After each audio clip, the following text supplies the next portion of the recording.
Shit.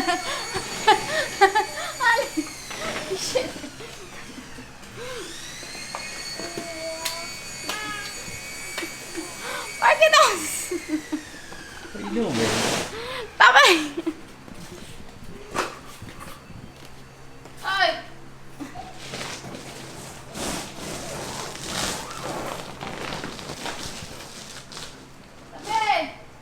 Tabi! Marquito! Baby, I'm making a YouTube video.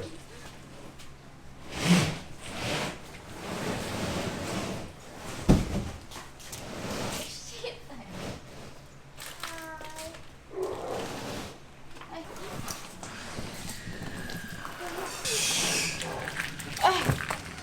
Now, what you got there, baby? I make this for piggy bank. For what? Piggy bank after Marquitos got killed. What are we gonna do to the top? We're gonna cut a hole in the top, right? Yeah, this is You're making a piggy bank where I can't steal the coins? it. Why? May bala ka? May bala ka? Here's the aftermath. We gotta clean this thing out. Ugh. It smells delicious though.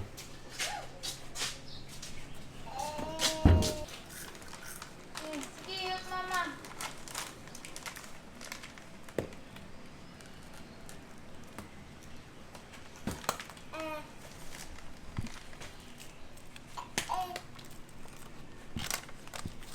Sweetie, can you share with brother?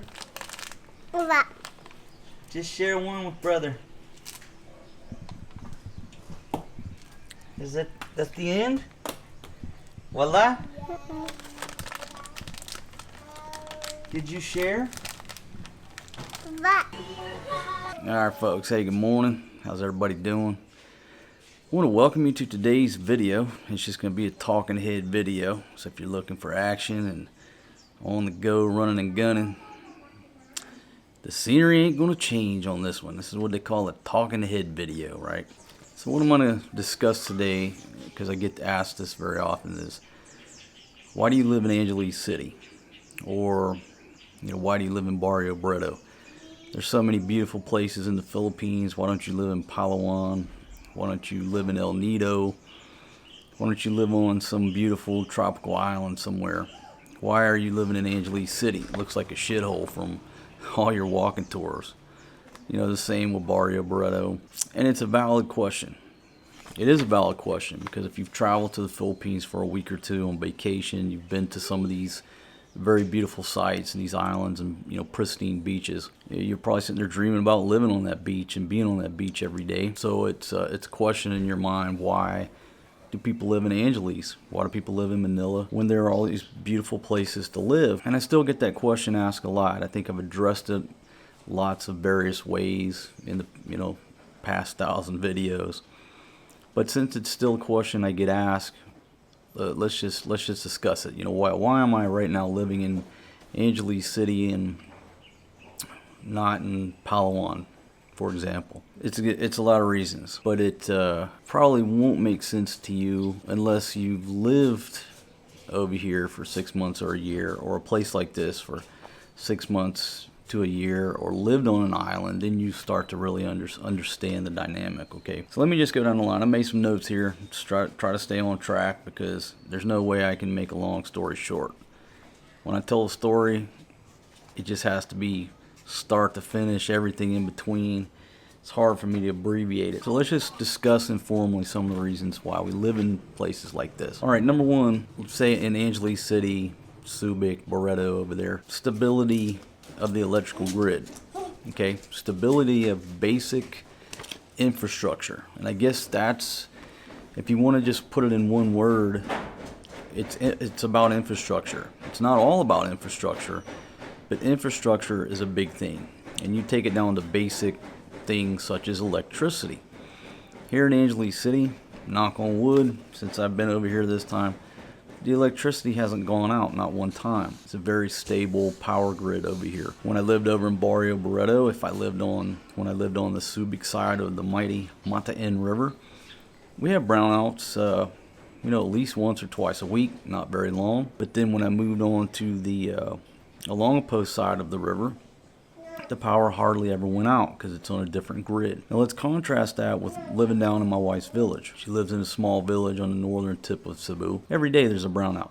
It's unannounced. It's just periodic. Maybe it goes out for an hour, 2 hours, 3 hours. Sometimes it goes out longer than that. And that's everyday life. I don't know about Cebu City now. Obviously they're having some difficulties because of the typhoon, but even 10 years ago in Cebu City, if you lived in Cebu City, which is a major city here, they had what they call a rolling brownout every day because the demand on the electrical grid exceeded the supply. So this part of the city wouldn't have electricity from 9 to noon, and then they would rotate it where this part of the city didn't have electricity from noon to 3. It was what they called a rolling brownout every day, just to lessen the demand on the power grid, which was already exceeding the capacity. Go to some of these islands. Okay, some of these islands, even the bigger islands, right? Now look, infrastructure is improving. And so some of the things I say might be a little bit outdated. I'm just talking about my personal experience. On some of the islands, every day there's a 10-hour brownout because these islands are using these huge generators. They have to shut the generator down, do their maintenance checks, refuel everything.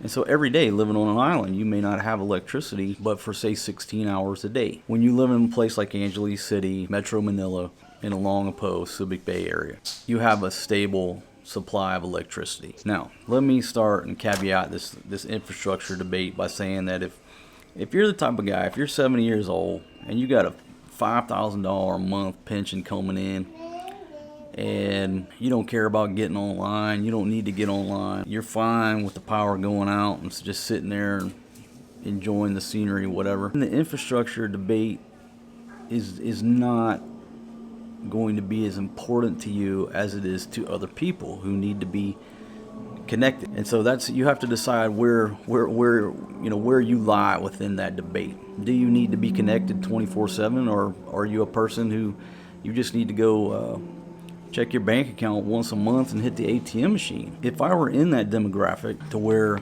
that's all I needed to do, hit an ATM machine once a month, check my bank account, make sure my big fat pension and whatever I had coming in, my Social Security check was there, I'd be over on a beach in Palawan, El Nido, or some little tiny island where I didn't need to be connected. I wouldn't be concerned with infrastructure, electricity, or the availability of high-speed internet. So let's move on to internet. Okay, over here in this area we have what's called converged fiber. Penthouse suite over there, I was rocking 150 up, 150 down, which is very fast internet. It's stable. It's fiber optic. Same here in Angeles City, this region. So we have great internet. It's stable. You have power, you have internet, you can be connected. If you're one of those types of people, of persons, then maybe living on a tiny island with only part-time electricity, no fiber optic, maybe you get 2 bars of a signal on a cell tower over on the mainland. You can't pull it off. Okay, so infrastructure is one of the big things that you have to think about. But when you're sitting there in America in your cubicle, wherever you're at working, or you come home and you look at that palm tree and that beach scene and you're just dreaming about living on that beach with the pristine water, the beautiful white sand and the coconuts above your head, you're dreaming about that. You realize infrastructure. If that place has infrastructure, okay, it's not so much of a hardship. If the infrastructure is not good, it's like you're camping. And a lot of you can't go camping more than 2 or 3 days before you got to get home, right? So let's move on to, because we could talk about infrastructure all day long, but those are the 2 big ones. Proximity to immigration. The name of my channel is Overstay Road. Why? Because the biggest pain in the ass to being a world traveler or living as an expat is your visa. Now, right now, believe it or not, a lot of people in the world don't even have passports. They don't even understand this, right? So a passport is just your ID document. You have a U.S. passport, that's an ID document. That don't mean you can go to country X. You have to make sure you can get a visa. Whether it's ahead of time or a visa on arrival, they're going to give you X amount of days, and then you have to go renew that visa. Here in the Philippines, it's pretty much if you're on a tourist visa, every couple months you got to go visit immigration, or you have to use a third-party service to do it on your behalf. Every couple months you're going and paying some money. Now there's obviously different visas. If you get the retirement visa, you go see them once a year. But every country is different. Every type of visa is different. And so it's a huge issue. So here we go again. What type of person are you? If you're the guy that's going to get a retirement visa and you meet all those qualifications where you only have to go to immigration once a year, not a big deal if you live down in the province, way out in the sticks, as we say, way out in the country or on a small island. No big deal to take a trip once a year, go hit immigration. Or what if you're the dude that's renewing it every 2 weeks? Or excuse me, every 2 months, and you're way out in the province. Now all of a sudden it's plane, trains, automobiles, literally trike, bus, ferry, bus, taxi, maybe to get to an immigration office just to renew your visa. You know what that takes? That takes time and it takes money. And now with this craziness going on in the world, now travel ain't easy like it used to be. So now you're way out in the province trying to get to immigration every 2 months with checkpoints and lockdowns and this test, this document, what have you. Now contrast that to living in a place like Angeles in close proximity to an immigration office. All I do is get in a trike and go over to immigration. Or hell, I can walk over there. Or it's real easy. Or you use a service and they get it back the next day. Very simple. You know how much that costs me? What's the trike ride? $3 versus you living on this little island where there's no immigration office, or living way out in the damn province, and now you got to do a 1-day ride to get over there, get your shit done, spend the night. That's a hotel room, and 1 day to get back. And with all these lockdowns and travel requirements and bullshit, it's a factor that you have to factor in. And those of you that are still planning on coming over here, folks, this will be the last place in the world where they give up on this shit. So these are things that you truly have to think about. Oh, I'm going to build a house down in the middle of wherever on my wife's family's land, which by all means go ahead, it's your money. But you're throwing that money down a hole. You'll never see a peso of that money back. And you're putting yourself in a bad position because you don't have the freedom to get the hell out of there. Yeah, if you're rich and you don't mind throwing that money away, that's fine. But realize any money you put in dirt here, dirt, brick, and mortar, it needs to be gambling money because you ain't getting it back. All right, so covered that. Proximity to immigration. All right, proximity to the airports. If you live here in Angeles, we have Clark. We're a couple hours from Manila. I'm in very close proximity to an airport. Now, before all this shit, we're traveling all the time, right? Going here, going there. So being in close proximity to the airport was cool. In Angeles, it's like the best of both worlds. You got a lot of flights going out of Clark. You try to go out of Clark because it's close.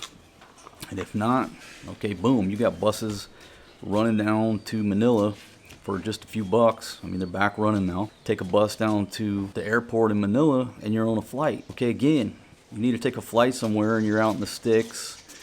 You're in my wife's village. I'll take my wife's village, for example. I got to take a trike over to where I can catch a bus, and then I got to ride a bus for 3-4 hours to get down to the airport. Or get down to the bus station, then take a taxi over to the airport. Again, it's something you have to factor in. And a lot of these things are coming down to whether or not you have a big pocket full of money, big bank account, big money coming in every month. Might not affect you. But a lot of people move here to the Philippines. Why? Because they're on a budget. It means they're not rich, right? So every one of these factors that I talk about, travel, time, having to spend the night somewhere to handle your business and pay for a hotel, it takes money out of your pocket. Okay, why do I live in Angeles City? This is the big one for me. It's the food scene. Folks, the food scene here in Angeles City, it's the best food scene in the Philippines. You have every option that you can think of. You have a lot of expats and their wives running various types of restaurants here. The food scene here is the best in the Philippines. Now, obviously, if you're in Manila, you got a lot going on in Manila. And you think, well, that's not a big deal. Well, let me tell you what. Go down to my wife's village and hang out. And in close proximity, there's really one option. It's a Burger Junction. It's that little burger stand, whatever. Staying down there, we lived at the $28 beach condo. It was like every damn night I end up at Burger Junction eating a damn hamburger. I don't want to eat Burger Junction cheap ass hamburgers every night. That was the only option. Now we get in a trike, go up to Don Bantayan. Okay, you got Jollibee, think there's a McDonald's up there. You got the cheap pizza place, whatever. The point is you have very, very limited options when you're in places like this. And at first, who cares? You do that for 2 or 3 weeks, then all of a sudden you're dreaming about something else. And this goes back into, let me talk about the island one more time. I'm getting out of order here. Living on an island, you've heard of what's called island fever. You never really understand it till you live on an island for a while. You go there for a week, it's great. Live there for a while, you realize there's a lot of things living on an island that's not cool.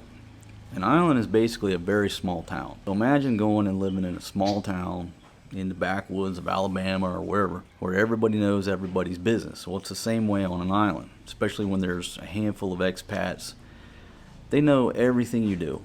Every move you make, it's called a bamboo telegraph. You can do something stupid over here on this part of the island, and the news will travel to the other part of the island faster than a phone call. Limited food options. Limited shopping options. So go to an island and spend about a month on the island, and you realize it's sort of like a camping trip. All of a sudden you start dreaming about a big juicy cheeseburger, and this is what I did when I was down there spending a lot of time on this little island. I would eventually, after about 3-4 weeks, you got to get on a bus, go down to Cebu City. I go to TGI Fridays. Now, not that I'm a big TGI Fridays guy.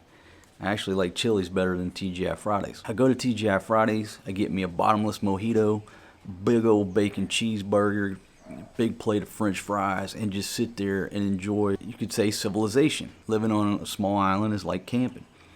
And once I had that bottomless mojito and just looked at, some little bit more modern scenery, had that good old-fashioned American cheeseburger, spent the night there with some air conditioning. Okay, all right, I'm ready to go back to my camping trip. Oh, and a big long hot shower.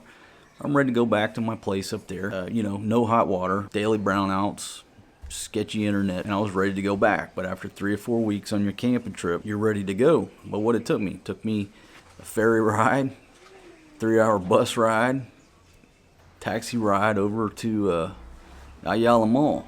That takes money out of your budget if you're on a tight budget. You live in these small towns here, you still have shopping, obviously, right? But it's not like you can go to Marquee Mall or a nice SM and go to the Apple store and browse around. When you're out in the country, you're out in the country. So I'm not saying that's why I live here, but it's just something I want to bring up. That, maybe once a week if you want to go walk the mall, it's a mental break, and it's something familiar if you're coming from the West, right?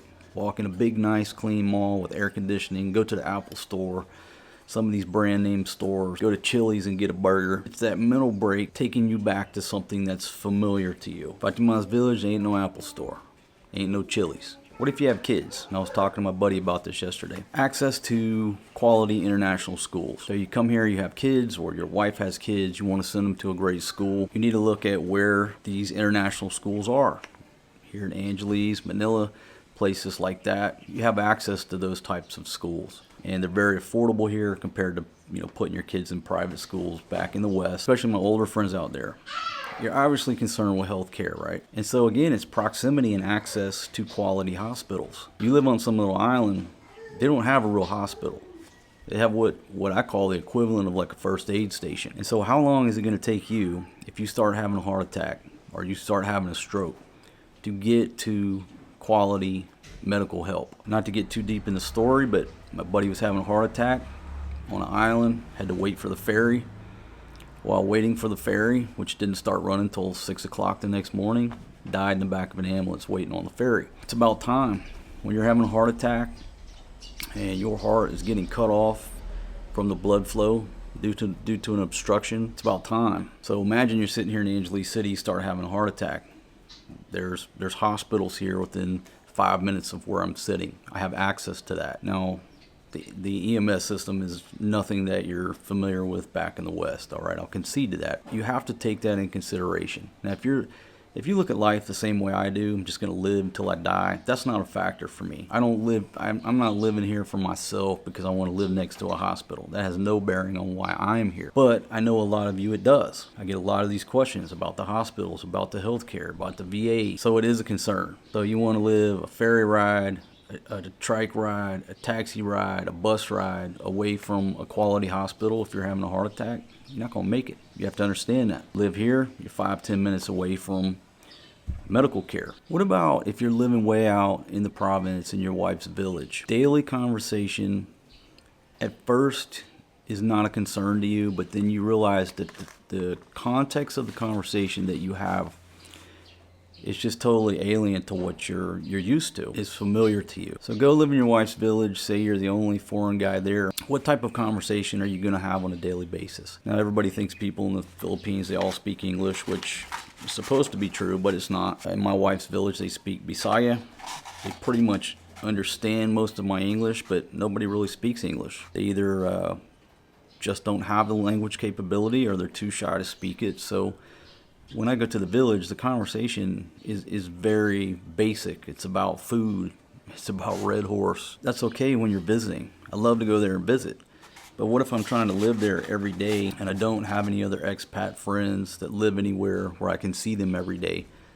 What is my conversation about? And it's the same way with her every day. We talk about simple things. There's nobody in the village, my wife included, that is going to have a discussion with me about advanced propulsion systems. There's nobody that's going to have that conversation. There's nobody that can have a conversation about immigration, about the latest policies with immigration on us foreigners. They have no idea because they don't go to immigration. About what's going on back in your home country. I happen to be from the U.S.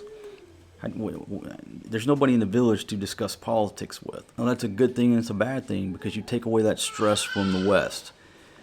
But once you live like that for a while, you are starved and you do crave those conversations that you are familiar with wherever you're from. Pick, whatever country you come from. If you're living in a place like Manila, here in Angeles City, there's plenty of folks from plenty of different countries here. And you have those types of friends and those types of contacts. And you can have these conversations on a daily basis. It's easy. Just go sit in one of the bars or the restaurants, and somebody's sitting next to you on the bar stool. Next thing you know, you're having a conversation you're familiar with. And we're not just talking about food or we're talking about the things that they talk about in the village. All right? There are cultural differences. And it's just based on our culture and where we come from and what we're used to talking about. Just something else for you to think about. A lot of you guys, you think that your dream is to go to your wife's village, way out in the middle of nowhere, underneath these palm trees, to build a house and live happily ever after.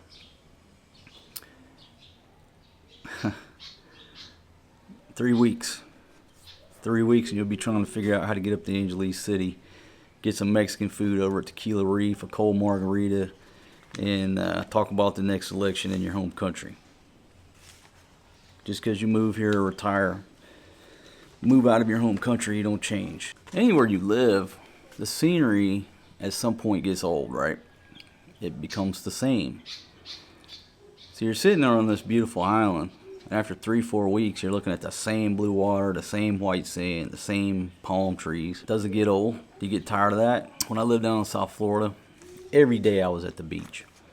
Every day I was at the beach doing something. Every off day I was on my boat. I was going different places, doing different things. But you're sitting on your little tiny island looking at the same scenery every day. It's hot as balls and you got sand in your feet, constantly sweeping sand out. Everything can get old. Even paradise can get old. Maybe the better option for you is you establish a base of operations in a place like Angeles or Barretto, Longapo, Manila, wherever. You have a little base of ops and you travel. I realize it's difficult right now. It's getting more difficult and this ain't the place to be trying to travel around right now. Got it. Say you have a base of operations here. Flights in this country are very cheap, going from island to island. I think I paid $65 for Flo's ticket back down to Cebu. So travel is very cheap. You establish a base of operations somewhere with great infrastructure and you plan these little camping trips. These little camping trips out to other islands or other cities. Fly down to Cebu for a week. You hit this island for a week, 2 weeks, and you come back to civilization. So if you get somewhere, beautiful place, but there's no damn electricity, no internet, there's nowhere to eat other than Burger Junction and the Sari Sari store.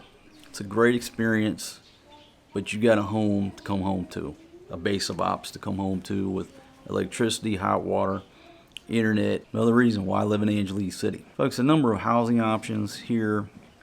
You can get a place from cheap to 5-star luxury. Where do you want to live? How much do you want to pay? You have all those options.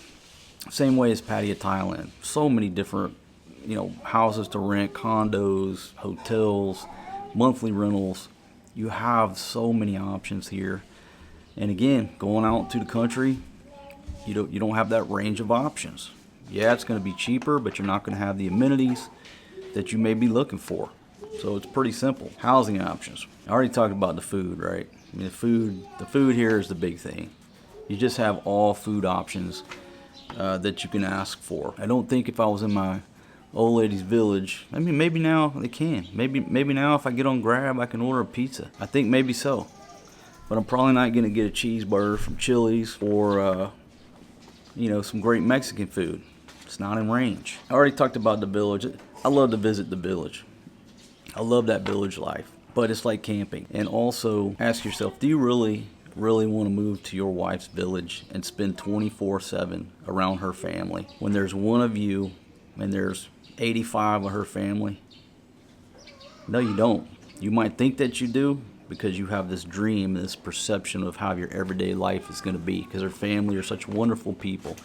You visited there once before and they were so wonderful and caring. And so I'm here to tell you, no, you don't want to live in your wife's village. You don't want to live around her family. If her family's from Cebu, you need to live on Luzon, or you need to live on Palawan. Even living in Cebu City, that's too close to her family, because it's in striking distance for somebody to get on a bus, show up at your place, and try to sleep on your couch for the next 9 months.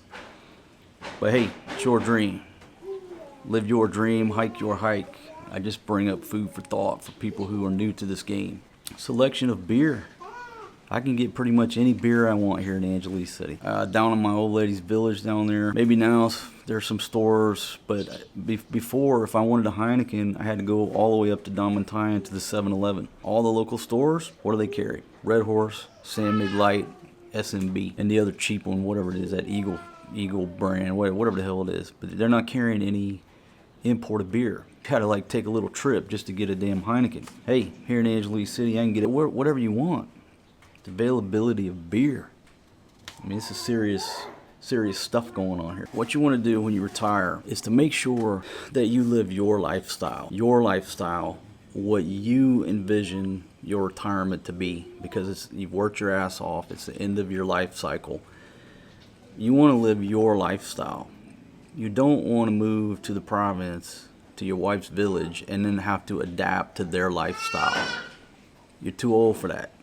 And that's not what you deserve, and that's not what you need. And trust me, for most of you, not all of you, some of you are living happily ever after in your wife's village. Got it. But for every success story and every video you see, for everybody who's happy doing that, there's probably 99 more who tried it, couldn't take it, lost their house, lost their money, got sideways with their wife because of the family pressure. For most of you, it's not for you. But whatever it is, whatever your vision is, live your lifestyle. Live your lifestyle. And so for me, being that I'm here in the Philippines now, and I've said it several times, I don't plan on retiring in this country. I'm damn sure not going to die in the Philippines. I'm here now full time because of my kids. All right, that's the only reason I'm here full time. So don't get me wrong. I put out videos about my everyday life, and I try to make the positive of anywhere I'm at. I realize anywhere you go, there's pros and cons. And even though I put out mostly positive stuff, I'm not retiring here. I'm not going to die in this country, I promise you. Unless I die today or tomorrow or the next month. I plan on living to be 100, and I'm certainly not going to die in this country. Live the lifestyle that makes you happy, that you envision, and not what your wife wants you to do or her family wants you to do, whatever, because they have their own fucking motives. So even though there are very beautiful places here, yes, you can live way out in the province. It's a hell of a lot cheaper. Yeah, you can live around your girlfriend or your wife's village, what have you. I'm here to tell you, for most of you, what you really want to do is come to Angeles City or Barretto. Get you a base of operations. And then you travel. And a couple times, 3 times a year, you go visit your wife's village. Take these little camping trips. So if you go to her village and you're miserable for 2 weeks, you got a home to come home to where you can live your lifestyle. You rent, and if you get sideways with your old lady, you boot her ass out the front door, start over. You're down in the village, folks, you can't do that. You're out in the province, everybody knows everybody. She's related to everybody. Same thing living in a small town. So I hope maybe that cleared up some of the reasons why I live in Angeles City.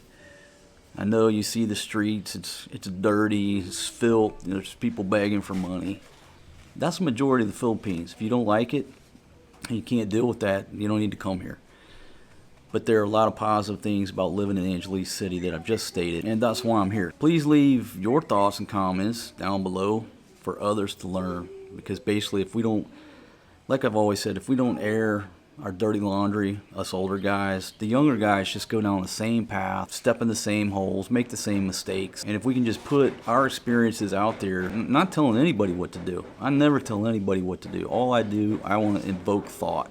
And if one thing that I say in any of my videos invokes thought in you, the viewer, whether you're here or you're thinking about retiring or you just met a girl online in the Philippines and you have this dream, all I want to do is invoke thought. I never claim to be right. My only objective in life is to invoke thought, share my experiences.